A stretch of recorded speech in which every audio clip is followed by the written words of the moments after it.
Amis lecteurs, bien le bonjour et ravi de vous retrouver encore ce matin dans le cadre de votre grande messe matinale. C'est Kiosque africain qui s'ouvre à l'instant précis. Nous sommes exactement le jeudi 22 mars de l'an de grâce 2018. C'est quasiment la quatrième sortie de la semaine et ce matin encore, il est aussi là, lui Roger Noisieux. Bonjour. Bonjour Raoul Pépin, mesdames, messieurs, bonjour. Chers téléspectateurs, bonjour et bienvenue donc à cette revue de presse panafricaine. Et comme de tradition, nous commençons par l'Afrique centrale et c'est avec Gabon Review. Tout à fait. Nous ouvrons on peut dire cette revue de presse par l'Afrique centrale, comme l'a-t-il bien dit le Roger Noisieux, et nous y allons par Gabon Review. Au Gabon, que dit donc la une gabonaise? À la une donc de ce journal, chômage des jeunes, la mutuelle de l'université Omar Bongo, enquête de solution. Nous demandons la une gabonaise, Gabon Review, en Afrique centrale avec Gabon Review. On espère que ça va s'arranger au niveau de la réalisation. Allons-y donc, Gabon Review, donc à la une de ce quotidien, donc chômage des jeunes, la mutuelle de l'union de l'université Omar Bongo, enquête donc de solutions. Elle a organisé hier une conférence débat sur le thème, il faut le dire, quel programme gouvernemental d'insertion professionnelle des étudiants de l'université Omar Bongo. L'objectif visé, nous dit Gabon Review, est de rechercher les solutions au chômage des diplômés de l'enseignement supérieur. C'est ce que dit la une ce matin. Allons-y avec Gabon Echo, également à Kiosque depuis quelques temps. Que dit donc cette une? Zone de libre-échange vers une convergence continentale. S'interroge alors le journal qui nous fait dire que la signature à Kigali hier au Rwanda d'un accord panafricain de libre-échange ouvre donc la voie à la perspective d'un marché interconnecté africain. Et pourtant, poursuit dans le journal, la volonté du Nigeria de s'abstenir pourrait freiner cet élan. Ali, absolument dans les colonnes de Gabon Echo. Allons-y avec Gabon Actu, également en c'est depuis quelques temps. L'infatigable Bruno Ben Moubamba promet donc de s'adresser à Ali Bongo ce vendredi. En effet, l'ancien vice-premier ministre veut saisir la balle au bon pour s'adresser à Ali Bongo sur la crise que traverse le Gabon sur sa page Facebook. Selon ce dernier, le président devrait faire un choix entre protéger son gouvernement ou entendre le cri du peuple avant le 31 août qui risquerait d'être alors social et tout à fait fatal. À lire absolument dans les colonnes de Gabon Actu. Allons-y avec l'Union. Le quotidien national gouvernemental est aussi en kiosque ce matin. Règlement de la dette intérieure, Anjoua et Oyima s'expliquent alors. C'est la une de ce journal. Le directeur général du budget et des finances publiques, Fabrice Anjoua Bongo Ondimba, et le président du groupement d'intérêt économique Club de Libreville, Henri-Claude Oyima, était face à la presse pour expliquer les procédures et mécanismes de règlement de la dette intérieure de l'État vis-à-vis des entreprises locales membres, c'est-à-dire absolument dans les colonnes de ce journal. Nous sortons du Gabon pour le Tchad maintenant. Allons-y avec la seule une tchadienne que nous avons, Tchad Info en kiosque. Au Goût de France, les chefs cuisiniers de 7 hôtels au Tchad participent à la 4e édition. Cette 4e édition s'est déroulée d'ailleurs le 21 mars, c'est-à-dire hier, à l'échelle mondiale. Le Tchad, qui est à sa 2e édition de Goût de France, voit la participation des 7 hôtels de la place. Ce concours est organisé par le ministère français des Affaires étrangères et du Développement international. Goût de France met donc en exergue la gastronomie française. À lire absolument dans les colonnes de Tchad Info. La Nouvelle Centrafrique, aussi en kiosque ce matin. Centrafrique, Bambari, pour revivre avec le renouveau du tourisme. En dépit donc de la grave crise dans le pays, selon la Nouvelle Centrafrique donc, à Bambari, la résilience n'est pas un vain mot. Là-bas, on revit en relançant donc les activités culturelles, comme semble le dire ce matin la Nouvelle Centrafrique. Allons-y voir avec Corbo News, aussi en course depuis quelques heures. Centrafrique, on en parle toujours. Quand les anti-Balaka désarment alors le chauffeur du préfet de Mboumo Gustave Silo. Ce n'est pas le titre d'un film, mais tout comme à la recherche des armes et munitions pour leur prochaine mission, les miliciens anti-Balaka regroupés en masse à Bangassou ont désarmé le commandant Gustave Silo, c'est-à-dire absolument dans les colonnes de Corbonius, la prospérité en République démocratique du Congo. Aussi en Kurs depuis quelques heures, RDC donc, difficile chemin de la croix. Jusqu'où irait alors Katumbi, la prospérité de nous dire que l'ancien gouverneur du Katanga multiplie les contacts et les stratégies en vue d'être dans le candidat unique de l'opposition à la présidentielle de 2018 en Afrique du Sud. Poursuit le journal, le candidat déclaré n'a pas fait le bain de foule attendu parce qu'il a tenu, il faut le dire, une vaste conférence en Afrique du Sud il y a quelques jours où il aurait même invité les leaders de l'opposition de la République démocratique du Congo. Malheureusement, il n'y a que 4 qui ont fait le déplacement, dont le bain de foule tant attendu et tant souhaité n'a finalement pas eu lieu en Afrique du Sud. Du coup, on se demande bien sur la personnalité de M. Moïse Katumbi. Va-t-il faire l'unanimité au sein de cette opposition? La question reste tout à fait pendante. À lire dans les colonnes de la prospérité, les dépêches de Brazzaville. Aussi en Kurs depuis quelques heures, Union africaine, la zone de libre-échange continentale est créée. En effet, donc, selon le quotidien brazzavillois, 44 pays africains, dont la République du Congo, ont paraphé hier à Kigali, au Rwanda, donc, l'accord portant création de la zone de libre-échange continentale, perçu selon l'Union africaine comme l'essentiel au développement économique de l'Afrique. Ali, absolument dans les colonnes de ce journal. Allons-y au Cameroun avec le quotidien national, gouvernemental, qui est en cause d'ailleurs. L'image paraît déjà devant votre petit écran. C'est bel et bien son excellence Paul Biya et Xi Jinping, le président chinois, qui font d'ailleurs la une en grande pompe de ce journal. Que dit donc cette véritable une? Paul Biya, Xi Jinping, tête à tête. Titre alors Cameroun Tribune. Au premier jour de la visite d'État en Chine, le président de la République s'entretient donc cet après-midi avec son homologue chinois. Le couple présidentiel sera par ailleurs l'hôte d'un dîner d'État offert à son honneur. À lire absolument dans les colonnes de ce journal. Le jour également en kiosque ce matin, mais le jour se détourne expressément de cette visite du président en Chine pour vous parler d'un fait divers qui a eu lieu hier à Yaoundé. Yaoundé donc 4 morts à l'école publique de la Briqueterie. Selon le jour, relayant alors les faits, un incident a eu lieu donc hier lors d'un spectacle. Plusieurs autres élèves sont blessés. Le jour dresse alors le portrait robot de celui qu'il croit énigmatique. Comment s'appelle-t-il? Georges Gilbert Baola. On n'en dit pas plus. Le quotidien de l'économie, également en kiosque depuis quelques heures. Que dit donc la une de ce journal? Intégration économique, les espoirs de la zone de libre-échange continentale. Titre alors le journal qui nous révèle que sous la bannière de l'Union africaine, 44 pays du continent ont signé un accord visant donc la levée des barrières douanières. Hier, c'était à Kigali, malgré l'absence du Nigeria qui préfère encore s'abstenir.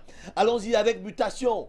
Aussi en kiosque depuis quelques heures, école publique de Koudou, une bousculade fait des morts. Selon mutation, au moins 4 élèves décédés et de nombreux blessés enregistrés. C'était donc hier, à l'origine donc, l'organisation d'une représentation théâtrale. À lire absolument dans les colonnes de ce journal. On y va aussi avec défis actuels. Aussi en kiosque toujours au Cameroun, port autonome de Douala, Cyrus Ngor explique alors. Le directeur général du port autonome de Douala revient sur les faits marquants de l'année 2017 et se projette sur 2018 en gardant à l'esprit sa vision pour une plateforme portuaire moderne, performante, attractive et compétitive. À lire absolument donc dans les colonnes des défis actuels. L'essentiel aussi, en kiosque depuis quelques temps, on y revient encore sur cette visite du président de couple présidentiel en Chine, coopération dont Paul Biya revient donc en Chine. Le président de la République entame dès aujourd'hui même une visite d'État de 3 jours en Chine, en plus de la rencontre au sommet de l'État entre Paul Biya et Xi Jinping. Le séjour chinois devrait donc donner lieu à la revue d'une riche coopération et à la signature d'importants contrats de partenariat. C'est ce que nous dit l'essentiel. Ce matin, allons-y avec Baromètre. Aussi en kiosque depuis quelques heures, diplomatie, Paul Biya au centre de toutes les attentions en Chine. Selon Baromètre, la visite d'État du président de la République dans l'Empire du Milieu suscite un intérêt particulier auprès des analystes et spécialistes de géopolitique, en quête donc de repères sur les perspectives du Cameroun et de la sous-région. C'est ce que semble dire Baromètre en kiosque ce matin, et nous allons sortir maintenant de l'Afrique centrale avec Cameroun Hebdo, un kiosque également depuis quelques temps. Vous allez comprendre, relations bilatérales donc, enjeux et perspectives de la visite du président Paul Biya. Cameroun Hebdo de nous dire que Paul Biya répond à une invitation du président chinois Ali, absolument dans les colonnes de ce journal. Et nous y allons de ce pas en Afrique australe. Bienvenue donc en Afrique australe où nous ouvrons notre kiosque africain par l'Afrique du Sud avec Africa Times. Le tabloïd sud-africain titre à sa une que les membres du comité exécutif de l'ANC appellent à la saisie des terres. David Massombolin, des instigateurs de l'ANC, a appelé donc les jeunes à se déplacer rapidement vers les terres vacantes et inoccupées pour le top départ. Un autre tabloïd sud-africain barre sa première une ce matin avec la photo du ministre du Développement économique, du tourisme et de l'environnement, Chile Sikala, qui examine les dégâts causés à la ferme de Corby Hill State par un incendie dont l'origine reste encore à déterminer. Un seul titre à la une du Financial Mail ce matin, la noyade de la dette de Capitec à la boutique du coin. Le journal sud-africain, qui ne traite que des sujets économiques, démontre comment les prêts à la recharge ont tué l'économie. Le journal, pour l'illustrer, véritablement montre à sa une l'image d'un homme qui se noie dans l'eau. C'est l'élevage qui barre la grande une de Kraft Rain Advisor, le journal sud-africain, qui révèle que la première Académie mondiale est donc lancée, une plateforme d'apprentissage holistique où l'ancien savoir de l'élevage de bétail permet de conserver et de gérer durablement les terres partagées. Le journal sud-africain Kinsna Plet Herald fait sa une ce matin donc avec un rêve d'enfant, celui de Sun qui voudrait partout dans le monde participer à la guerre en pilotant donc un hélicoptère. Voilà donc cette une qui apparaît à l'écran de Herald, toujours un journal sud-africain. Alors que l'opposition se prépare à prendre le relais du gouvernement de coalition, titre de Herald, la machine du lobbying est donc en marche, tandis que l'ANC et les partis minoritaires se bousculent pour former une nouvelle coalition. L'Alliance démocratique a tendu la main à l'Alliance patriotique dans le but d'influencer le parti à rejoindre à nouveau ses rangs. C'est ce qu'on peut lire donc à la une de Herald ce matin. The Witness, et nous sommes toujours là en kiosque en Afrique du Sud, fait sa une avec cet incendie qui a ravagé des magasins à Scottwell dû à des explosions de bouteilles de gaz. Le journal rapporte que des clients et le personnel de la station-service adjacente ont été évacués par la police, craignant que les flammes gigantesques alimentées par l'explosion des bouteilles à gaz ne se propagent. Et nous sommes cette fois-ci en Angola et ce matin, le journal de l'Angola nous informe que le Parlement a approuvé d'une manière générale le projet de loi sur la concurrence qui empêchera et punira les agents économiques qui ne respectent pas les lois de la concurrence. Le document approuvé à l'unanimité, souligne le journal, devrait être encore discuté dans les commissions spécialisées. Toujours dans les colonnes du journal de l'Angola, on apprend également que les chefs d'État du continent africain ont matérialisé la zone de libre-échange. Et parmi les présents donc à Kigali hier, le président angolais João Lourenço. Voilà pour ce qui est donc de cette information que vous pouvez parcourir dans les colonnes du journal de l'Angola. C'est une affaire de meurtre qui barre la une ce matin du journal du Lesotho Time. Et vous l'avez compris que nous sommes du côté du Lesotho avec le Zopak qui est donc accusé de meurtre. L'ancien commissaire de police va donc rejoindre le député leader du LCD, Teliso Mokosi, certainement derrière les barreaux. Au Zimbabwe, ce matin, on apprend par la titraille de Herald que l'équipe de sondage de l'Union européenne est à pied d'œuvre, une équipe qui a été donc reçue par le juge en chef Locke Malaba et la secrétaire à l'ambassade des Affaires étrangères et du commerce international, Zoé Bima, dans le cadre de son évaluation préélectorale. Il faut signaler que cette mission est depuis quelques jours du côté du Zimbabwe. Gardons notre richesse naturelle, c'est le titre qui est donc à la une du journal en ligne Zambia Daily Mail. Le journal relève pour le déplorer que l'exposition apparente de la Zambia Revenue Authority, dans laquelle une société minière de premier plan aurait déclaré des biens taxables comme machines minières pour priver le pays des recettes fiscales dont elle avait besoin, pourrait donc constituer la partie visible de l'iceberg. C'est une enquête qui est donc en train de mener dans ce pays pour davantage cerner les contours de cette affaire. News 24 nous informe ce jeudi que la firme zimbabwéenne de diamants qui a été touchée par le président Emerson Mnangagwa pour avoir externalisé des millions de dollars, a accusé donc la police de piller des diamants valant des millions dans ces champs de diamants de Marange en 2016, a rapporté le Daily News ce matin. Le Zimbabwe parmi le top 4 des pays ciblés par des investisseurs, peut-on lire donc à la une du journal en ligne de Herald. Un classement dû à un sondage réalisé par le cabinet de conseil américain Respecter Frontier Strategy Group.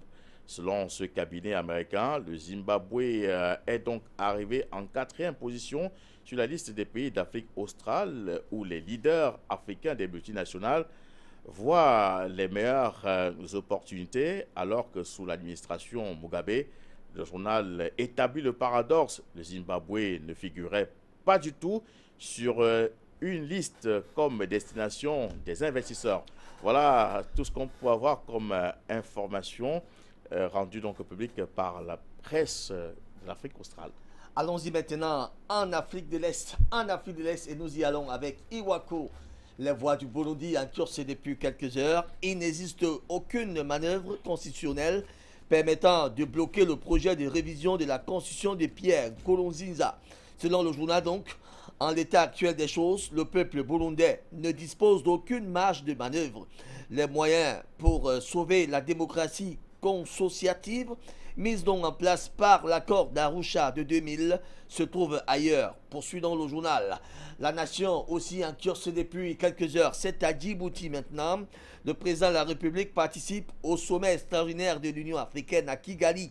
Le sommet que prend part Ismaël Omar Guelleh depuis hier est consacré exclusivement au lancement de la zone de libre-échange continentale africaine, lancée en janvier 2012 lors de la 18e section ordinaire de la conférence de l'Union africaine. C'est-à-dire absolument dans les colonnes de ce journal. Al-Watwan, c'est aux Comores. Maintenant, que dit donc le premier journal des Comores? Axe routier Ayaya Michamihui, la CGC, dans l'attente du financement des travaux. La société chinoise, qui est au 6e mois des travaux, n'aurait reçu que le premier paiement destiné au démarrage des travaux. A noter qu'il reste 4 factures impayées qui sont déjà expirées et qui sont en attente de paiement. Tribune Madagascar, nous sommes là à Madagascar maintenant. Assemblée nationale, le vote des lois électorales ajourné à une 3e section extraordinaire. La journée d'hier, censée être le jour J pour l'adoption du projet de loi organique relatif au régime général des élections et référendums et du projet de loi organique relatif à l'élection du président de la République a plutôt été très surchaussé. Ainsi donc, après un vote, il a été décidé que l'adoption de ces tests sera reportée dans une 3e section dite extraordinaire, c'est-à-dire absolument dans les colonnes de ce journal appelé Tribune Madagascar. Allons-y au Kenya, maintenant avec Daily Nation, qui est en kiosque. Raila Odinga ouvre donc la voie à Uhuru Kenyatta dans les zones NASA. Ainsi, selon Daily Nation, une nouvelle alliance entre deux big wigs politiques change des idéologies de leur base. Le journal nous apprend d'ailleurs que l'opposant historique Raila Odinga a passé le week-end dernier à Nyanza à chercher le soutien de ses partisans avant une série de rallyes avec Kenyatta. Ali, absolument dans les colonnes de Daily Nation, Tanzania, aussi en kiosque depuis quelques heures. Nous sommes là en Tanzanie. La danse UDSM étudiante, toujours lourde. La une semble être floue. Ses avocats recherchent donc la police en cours sans succès. Le fournisseur de mots, la Cour demande au procureur général, au directeur des procédures pénales, d'agir, mais alors d'agir très rapidement. Daily News en Tanzanie, aussi en kiosque depuis quelque temps, le Premier ministre Kassim Majaliwa a appelé dans les efforts conjoints de tous les secteurs dans la mission essentielle de lutte contre les maladies non transmissibles dans la communauté de santé d'Afrique orientale, centrale et australe. Le message poignant qu'il a d'ailleurs souligné est selon le journal que les maladies non transmissibles constituent un lourd fardeau pour tous les pays du monde et que les secteurs autres que les ministères de la Santé doivent lutter contre le problème. C'est ce qu'on semble avoir entendu et compris dans cette une des Daily News, en kiosque également depuis quelques heures, des Ethiopian Herald. Nous sommes là en Éthiopie déjà, autorité de sauvegarde des patrimoines. Les efforts pour sauvegarder donc les patrimoines dans diverses parties de la nation vont bien et portent leurs fruits, a déclaré l'autorité du patrimoine culturel, de la recherche et de la conservation. Ainsi, selon les déclarations de Fanta Beyeme, directrice du Bureau des relations publiques et internationales de l'autorité, divers projets donc avaient été menés pour rénover et restaurer les sites historiques. Allons-y en Ouganda avec New Vision, aussi en kiosque seulement depuis quelques temps. Suspect assassin arrêté. Selon sa fille, Chiwe a été donc renversé par un cycliste Boda Boda, un numéro d'immatriculation motorcycle, alors qu'il traversait donc la route près des feux de circulation de Nakawa. Ainsi nous dit donc le journal, la police a arrêté le suspect qui aurait renversé Teddy Seji Chiwe, ancien journaliste et directeur de l'organisation de la sécurité intérieure, qui aussitôt serait mort récemment à Nakawa. À lire absolument dans les colonnes de ce journal et d'ailleurs de ce pas que la terre de nos ancêtres ne soit totalement légère. The New Time, nous sommes là au Rwanda maintenant, alors que 44 pays signent un accord de libre-échange continental. The New Time nous parle d'une nouvelle aube pour l'Afrique. L'accord sur la zone de libre-échange continentale africaine pourrait entrer donc en vigueur d'ici la fin de l'année, après la signature par 44 pays hier lors du 10e sommet extraordinaire de l'Union africaine. Outre l'accord qui pourrait faire de l'Afrique la plus grande zone de libre-échange du monde, 43 pays ont signé également la déclaration de Kigali et 27 pays ont accepté donc de faciliter la mobilité des personnes à travers le continent. C'est-à-dire absolument dans les colonnes de The New Time, ce journal rwandais. Iran, également en kiosque, nous sommes là en Somalie. En Somalie donc, nous dit Iran, les pertes massives de bétail ont gravement affecté les moyens de subsistance et de sécurité alimentaire. Ces pertes seraient dues à la sécheresse, à en croire nos confrères, qui nous révèlent d'ailleurs qu'elle menace d'exacerber la situation de sécurité alimentaire du pays, qui reste critique dans les zones pastorales au centre et du nord de la Somalie. C'est-à-dire absolument dans les colonnes de ce journal appelé Iran. Terminons en Afrique de l'Est maintenant avec Soudan Tribune, aussi en kiosque depuis quelques heures. À la une donc de Soudan Tribune, l'ancien chef de l'armée de Soudan du Sud rencontre de hauts responsables soudanais. Selon le journal, Paul Malong Awan, en visite à Khartoum depuis le 15 mars dernier, a rencontré le premier vice-président et le premier ministre soudanais, avec qui il a eu d'ailleurs des discussions, c'est-à-dire absolument dans les colonnes de Soudan Tribune. Nous allons de ce pas en Afrique du Nord. Ouvrons le kiosque africain d'Afrique du Nord avec l'Expression, le journal en ligne nous renseigne donc qu'ils sont de plus en plus nombreux les salafistes d'Europe qui veulent retourner au pays. Cette immigration inversée qui touche les Algériens d'Europe aux tendances islamistes avérées est une façon pour eux, relève le journal, de vivre leur foi librement. La dépêche de Kabylie, le journal des hommes libres, revient sur le dernier conseil des ministres qui a validé 2 projets d'investissement et nous rassure le journal à travers sa titraille que Draël Mizan et Tizi Denif auront donc leur zone industrielle. Sur des informations à lire dans les colonnes de la dépêche de Kabylie ce matin, tout comme on peut toujours lire à la une que 10 villages lauréats au lieu de 8 feront donc partie de la 6e édition du concours Aïssa Rabat qui se prépare. Il s'agit en effet d'un concours du village le plus propre de la wilaya. Le quotidien d'Algérie, le quotidien algérien Le Jour, nous informe ce matin que plus de 247 000 usagers de la route ont été mis en cause dans des infractions du code de la route en 2017, a annoncé le ministre de la Justice et garde des Sceaux, Taeb Lou. Le journal revient également sur le sommet de l'Union africaine tenu hier à Kigali, où le Premier ministre Ahmed Ouyaya représentait le président Abdelaziz Bouteflika, a donc paraphé cet accord sur la zone de libre-échange du continent africain. Naissance de la zone africaine de libre-échange, le jeune indépendant. Le journal en ligne confirme que le Premier ministre Ahmed Ouyaya a donc signé au nom du président Abdelaziz Bouteflika l'accord établissant donc cette zone de libre-échange continentale. L'accord qui a été donc paraphé, poursuit le journal, par une quarantaine de chefs d'État. La Liberté fait écho du dernier rapport du cabinet d'études et de conseil américain en stratégie d'investissement qui classe la capitale Alger à la 184e place des capitales vivables. La protestation prend de l'ampleur, relève le quotidien d'Oran ce matin.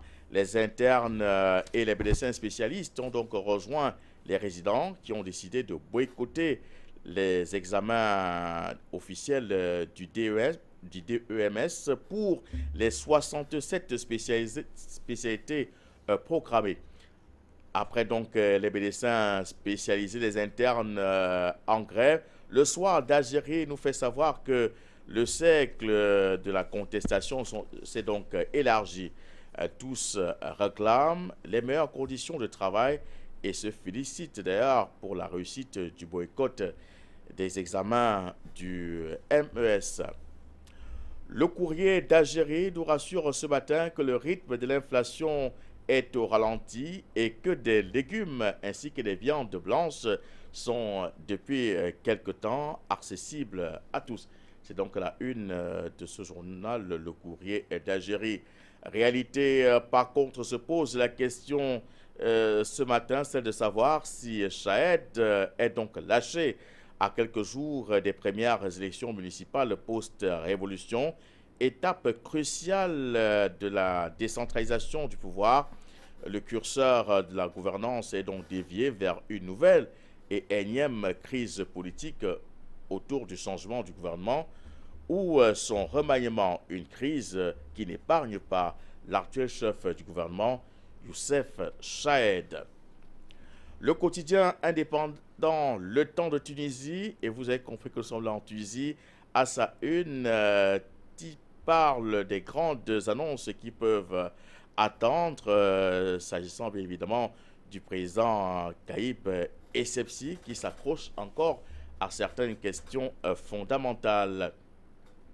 Et là, nous parlons bien évidemment du quotidien indépendant et non du temps. Maroc Hebdo informe en toute indépendance, voilà, nous apprend que Sa Majesté le Roi du Maroc a participé à la signature de l'accord de lancement de la zone de libre-échange continentale Et pour elle, Sa Majesté, c'est un jalon crucial dans le développement multiforme du continent africain.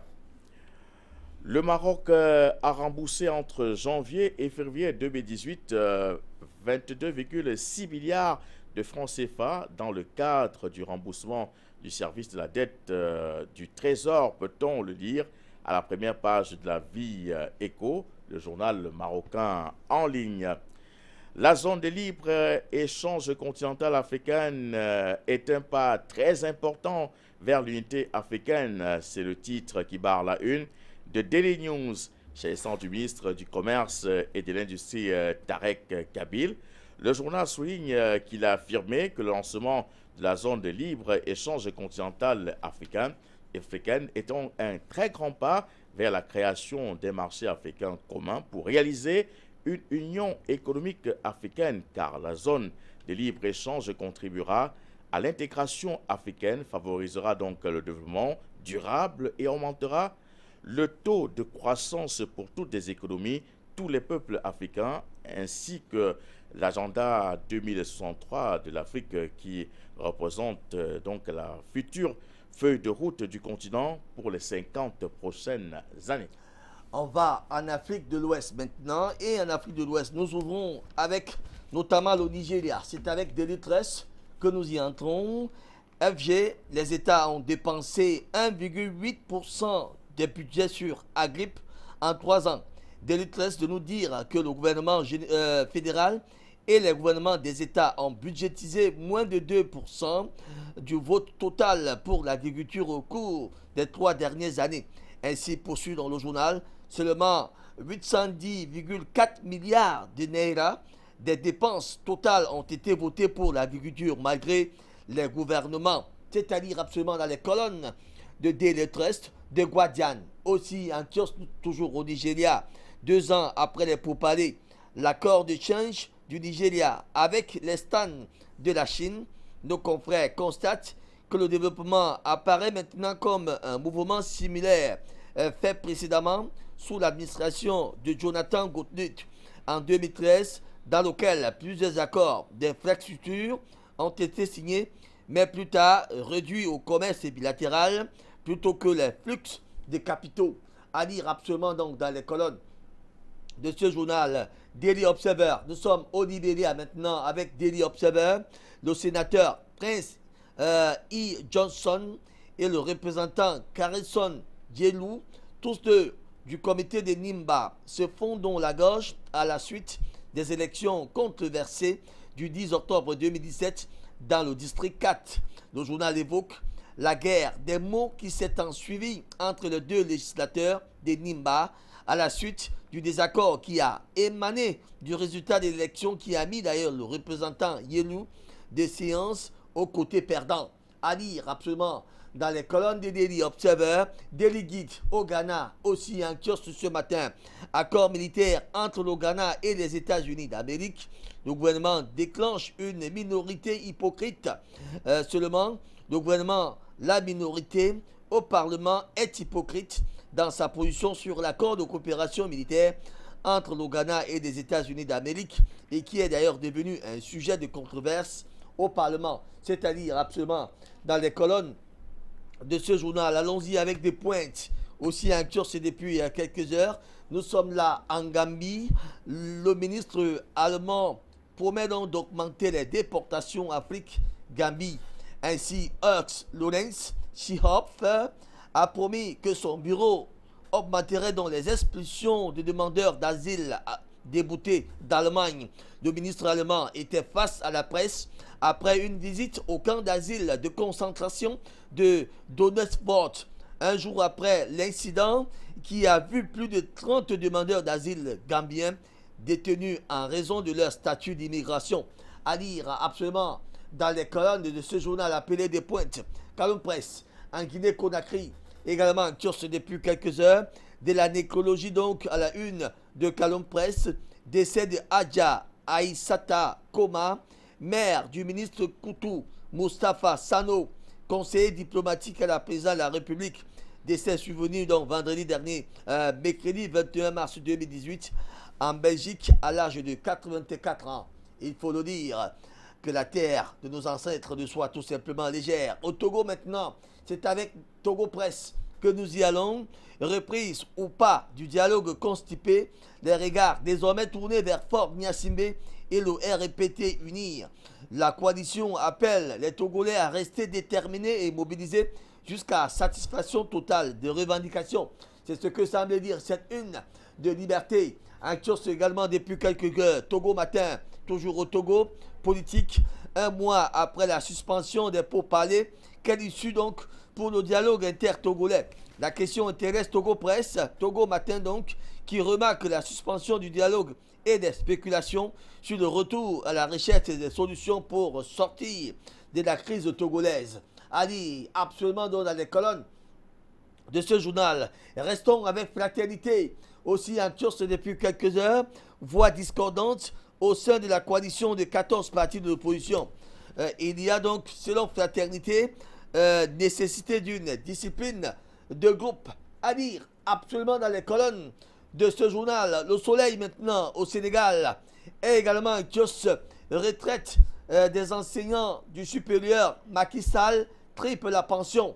Le Soleil refait d'ailleurs le document récapitulatif de tous les points d'accord entre l'État du Sénégal et les syndicats d'enseignants depuis 2015. À lire absolument dans les colonnes de ce journal. Le Quotidien, toujours au Sénégal, enlèvement, émeute, ce n'est pas un jeu d'enfant. Le Quotidien nous rappelle alors que la police, indignée de la situation, sort les grands moyens. Selon le directeur de la sécurité publique, les délinquants où ils se trouvent seront traqués, interpellés et mis à la disposition de la justice. Cela semble être un vœu ou un aveu qui est dit par le directeur de la police. À lire absolument dans les colonnes de ce journal. Sud Quotidien, toujours au Sénégal, et également en kiosque, disparition, vol et enlèvement, suivi de meurtres d'enfants. La psychose s'installe désormais dans le Sénégal. Croit savoir Sud Quotidien qui nous fait remarquer que l'État sort du bois. Les sorties du ministre de l'Intérieur et du directeur de la police inquiètent et donnent tout le sérieux de l'affaire qui mobilise église et psychologues. Ali, absolument, dans les colonnes de ce journal appelé Sud Quotidien, le Témoin, toujours au Sénégal, aussi un kiosque depuis quelques temps. Sénégal, on en parle toujours. La patente remplacée par la contribution économique locale. Macky Sall assassine Dakar, Rufisque et Pékin. Selon le Témoin qui en fait d'ailleurs écho ce jour, Dakar perdra environ 20 milliards de francs CFA, Pékin entre 2 et 3 milliards et Rufisque 2 milliards de francs CFA. Voilà énormément les pertes qui seront dues. Donc, qu'encaisseront ces villes suite donc à ce qu'on appelle le remplacement donc, des patentes pour ce qu'on appelait des contributions économiques. Allons-y maintenant au Niger avec le Sahel. Aussi en cours depuis quelques temps, un cadre de concertation entre les dirigeants africains et les opérateurs sur les nouvelles opportunités offertes par la ZLECA. C'est du moins ce que pense le Sahel, évoquant alors les pourparlers de Kigali, où prend part aux assises le président Issoufou Mouhamadou. Au pied donc de cette une, l'Assemblée nationale du Niger en plénière vote quasiment 4 projets de loi de ratification des conventions pour financer et soutenir l'agriculture et le développement rural. À l'Akbar, c'est en Mauritanie. Nous y allons rapidement. Mauritanie donc, SADC prévoit plus de dynamisme de l'UPR et de l'opposition. Ainsi nous dit donc Al-Akbar dans le chapitre perspective de son rapport hebdomadaire. Le Centre Sahara des études et consultations prévoit la continuité du dynamisme dans le processus d'implantation du parti au pouvoir UPR et dans la campagne menée par l'opposition contre cette implantation. C'est-à-dire absolument dans les colonnes de Al-Akbar, le républicain au Mali, aussi en kiosque ce matin, primaire de la DEMA pour la présidentielle de 2018, nous dit le républicain Kalfa Sanogo, Mustapha Diko et Draman Dembélé claquent désormais la porte.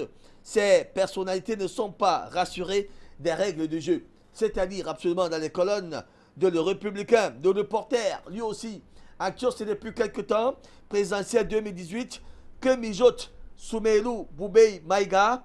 Se demande alors le reporter d'opposant historique, va-t-il sortir une nouvelle carte? Difficile à savoir, nous dit le journal, qui remarque tout de même que ce dernier est très inconstant ces derniers temps. C'est-à-dire absolument dans les colonnes de Le Reporter, Le Pays, aussi en kiosque ce matin. C'est au Burkina Faso maintenant. Reprise du procès du putsch manqué. La partie civile s'impatiente. La défense récrimine. Puis, en conseil des ministres en pied de une, adoption d'un décret portant donc création du CHR des Ignares, c'est-à-dire absolument dans les colonnes de Le Pays. Nous restons au Burkina Faso avec citoyens.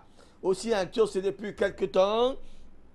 Hommage à Jean-Baptiste Natawa, le président du Faso, salue la mémoire d'un patriote toujours en plein pied dans la bataille procédurale, évoquant le procès du coup d'État manqué. Les avocats des accusés tiennent encore le jeu, comme semble le dire un citoyen, en kiosque également depuis quelques heures au Bénin, maintenant le matinal. Que dit donc la une béninoise?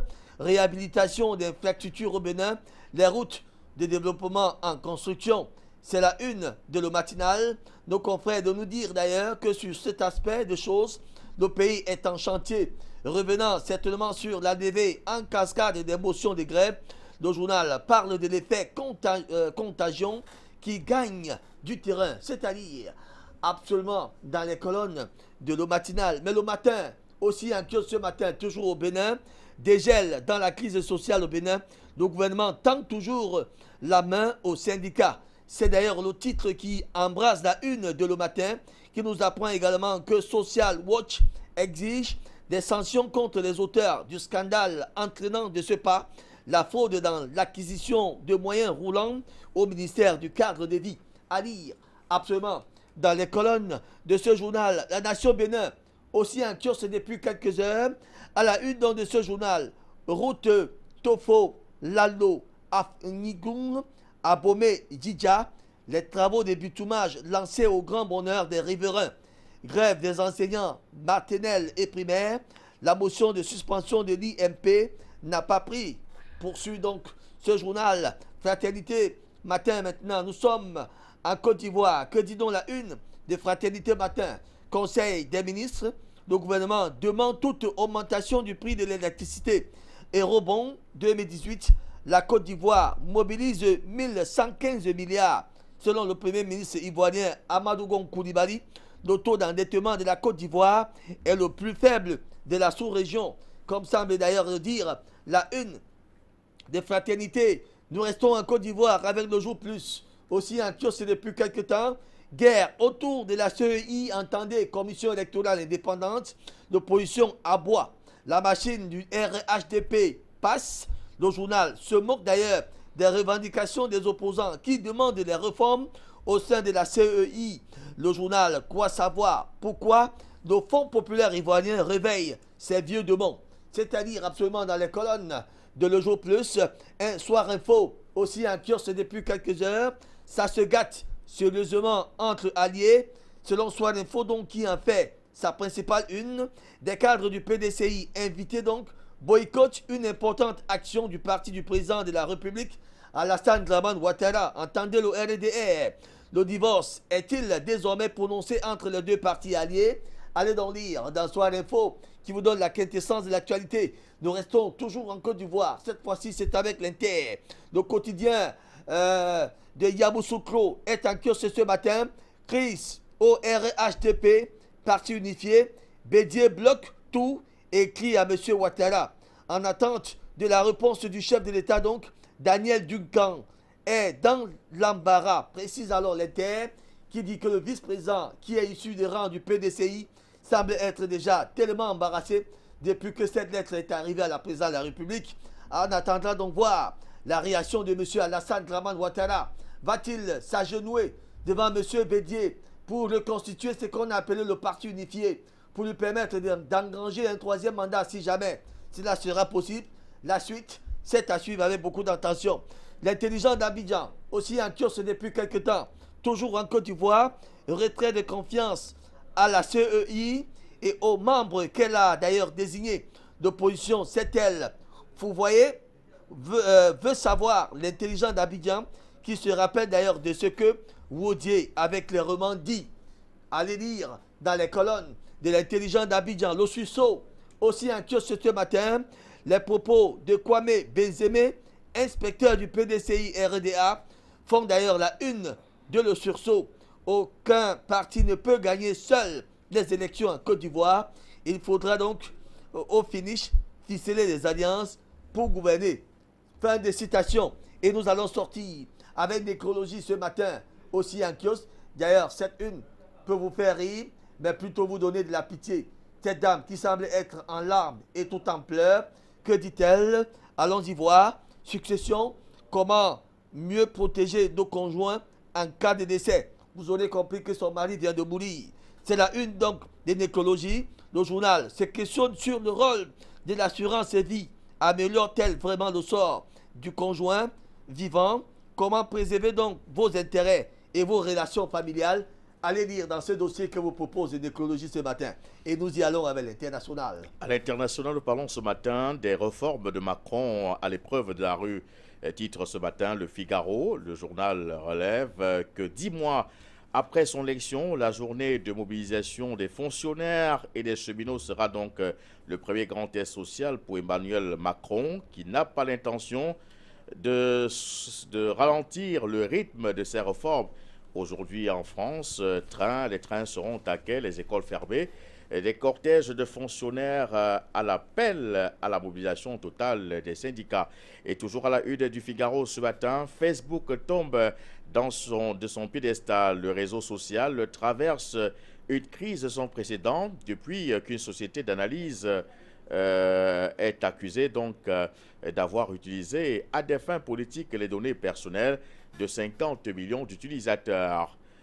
Nouveau test social pour Emmanuel Macron, titre aujourd'hui en France, après avoir imposé sa réforme sur la loi du travail à la rentrée. Le gouvernement aborde un deuxième moment crucial avec donc le mouvement de grève de la SNCF et les manifestations attendues donc ce jour en France. Europe, les GAFA enfin rattrapés par les impôts. Voilà qui fait la une de la tribune. Le journal écrit qu'en attendant les réformes fiscales d'envergure, la Commission européenne envisage d'imposer temporairement aux géants de l'Internet une taxe de 3% sur le chiffre d'affaires réalisé en Europe, soit un gain estimé à 5 milliards d'euros par an. Cette taxe pourrait donc se mettre en place d'ici la fin d'année. À la une de El País ce matin, des séparatistes qui font face à la Cour suprême pour investir à tout rôle. El País révèle que le mouvement interdépendantiste catalan a donc manœuvré pour anticiper l'action de la justice et essayer d'investir aujourd'hui en tant que président de son candidat Jordi Turull. Et nous poursuivons avec cette revue de presse internationale. On apprend à la une de Myanmar Times qu'un nouveau président sera donc élu dans les 7 jours ouvrables. Après avoir donc été leader du peuple pendant 2 ans, le président Wu Tin-Kian démissionne donc au milieu des rumeurs selon lesquelles il aurait eu de gros problèmes de santé. 4 hommes impliqués donc dans le braquage d'une bijouterie rue Philippe II à Luxembourg mardi. Alors ces personnes ont été donc rattrapées par la police, relève le quotidien, près de Lyon, après une fusillade et une prise d'otage. Le quotidien luxembourgeois souligne, comme pour s'en féliciter, que l'intégralité du butin a été donc retrouvée. Voilà tout ce qu'on peut dire pour cette revue de presse internationale dans le cadre de notre kiosque africain. Alors, vous avez parlé tout à l'heure de police. Ça m'a rappelé une affaire qui court déjà les mouches en France depuis quelque temps. L'interpellation de l'ex-chef d'État Nicolas Sarkozy qui semble être véritablement auditionné par la police. Et bien évidemment, c'est une actualité qui a donc fait les choux de la presse, qui a été relayée pratiquement par tous les médias, tout comme nous également. Nous avons été la première chaîne a porté à l'attention de l'opinion internationale cette mise en examen de Nicolas Sarkozy, suivant bien évidemment le financement de sa campagne de 2007 à travers des fonds libyens, une actualité que nous avons abondamment traitée, mais sa mise en garde était juste pour 48 heures, et les 48 heures expirées, donc on espère bien évidemment que la justice française ne doit pas nous enfumer juste avec cette garde à vue, et qu'il y aura véritablement des poursuites judiciaires qui vont aller jusqu'à sa condamnation. Mais sauf que le président continue à nier les faits, malgré le fait que les témoins y sont pour... Mais bien évidemment, nous allons continuer à produire les preuves. Les Libyens vont continuer à produire les preuves. Il y aura toujours des documentaires et des révélations jusqu'à ce qu'ils puissent rendre gorge. Donc c'est un engagement qui est pris donc par et les journalistes et les médias et les hommes politiques pour qu'aujourd'hui Nicolas Sarkozy puisse donc être jugé pour tout ce qu'il a commis comme gaffe en Libye. Non seulement il a utilisé l'argent des Libyens pour mener sa campagne en 2007, mais il a également tué le guide libyen Muammar Kadhafi. Et l'Afrique aujourd'hui voudrait voir ce chef d'État passer le reste de sa vie derrière les Quel sanguinaire, qu'est ce monsieur, quel véritable sanguinaire Nicolas Sarkozy. Il n'a dit pour aller nous chaud. Il est comme s'il n'avait rien fait. Il continue à dire qu'il ne sait rien dans cette affaire. Un voleur, vous avez dit un jour qu'il a volé? En tout cas, difficile pour un voleur de dire qu'il a volé, même s'il a été pris la main dans le sac. Alors, nous allons sortir donc de cette revue de presse matinale. Très chers lecteurs, merci de nous avoir suivis. Allez donc rapidement en kiosque chercher un journal, car nous vous le disons qu'il y a l'information à le pouvoir. Afrique Média, l'actualité est en continu.